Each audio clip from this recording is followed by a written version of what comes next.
Jewish tradition tells us that when two people meet, it's beshert, meant to be. And what started as a storybook romance between Karen and Tamir quickly became a complicated journey. I thought it's a tumor. You know, I was worried it's a tumor in her breast, and I asked her to go to check herself. And unfortunately, we got the news that she's diagnosed with breast cancer in 2004. The radiation, I do, operation, 6 operation, I think, something like this.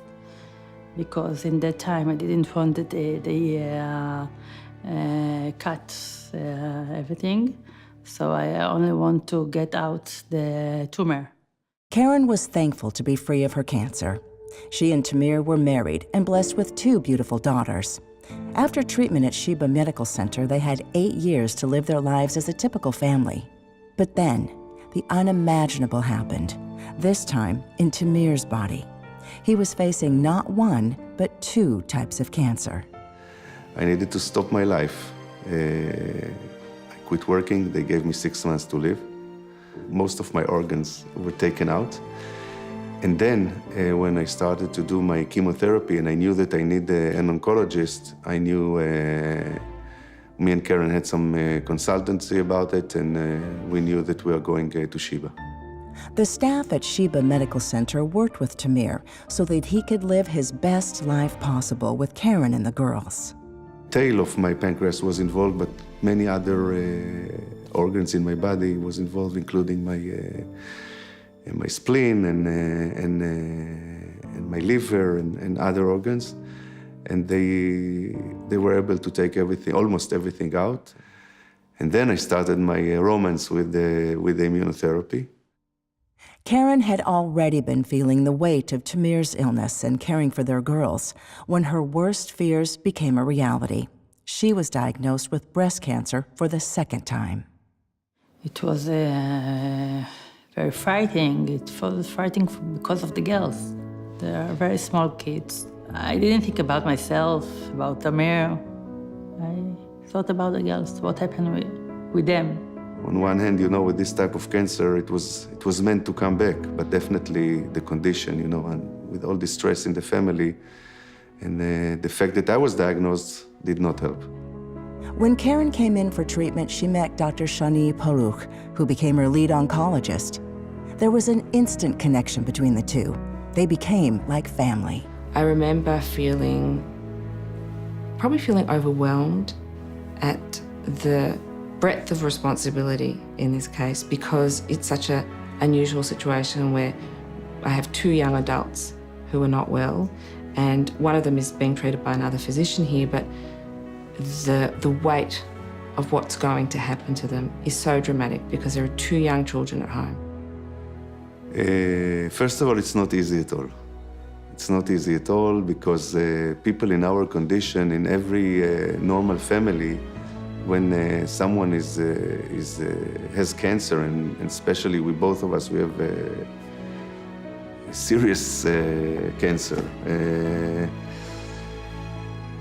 You know, we support each other, but there are periods that we are both not in good condition. Tamir's kidney cancer had come back, and he needed to go in for major surgery. And Karen was also on chemotherapy at the time. 2 days later, he went in for massive abdominal surgery to have, you know, the kidney cancer removed. And 3 or 4 days later, Karen called me. She's like, something's wrong, I don't feel well. And within days, she had sort of gone into full liver failure. We had to hospitalise her. So we had these 2 young girls at home with their grandmother. Everything was looking very, very, very grim.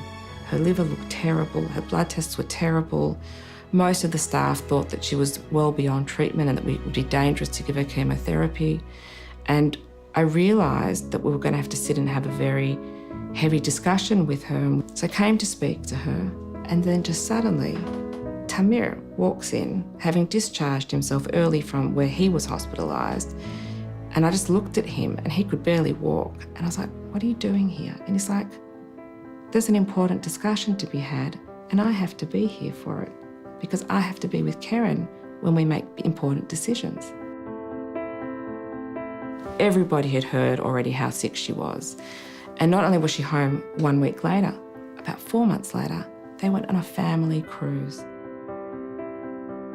With the help of dedicated doctors and medical staff, Karen and Tamir are able to achieve their goals of spending each day with their girls, living their best life possible. I think the commitment to the care of the individual with the commitment to research is unique to Sheba. We're Sheba people. We love Sheba. We think that Sheba is the best medical center in Israel. Not only in Israel. If we can afford ourselves to go elsewhere, but we prefer to go to Sheba. The only way to overcome cancer is the cancer research, and the only way to create and to have cancer research is with a lot of support by putting a lot of money into cancer research. I'm aware that I'm what they call a miracle. I'm not sure if this is my last interview or I'm going to have another 20 interviews or 100 interviews in my life. And the brighter thing that I see is that it's not important. The importance is to be present in the present and to live your life the best you can do it. I'm grateful for a lot of things. This is something that changed from the disease. I'm grateful that I live.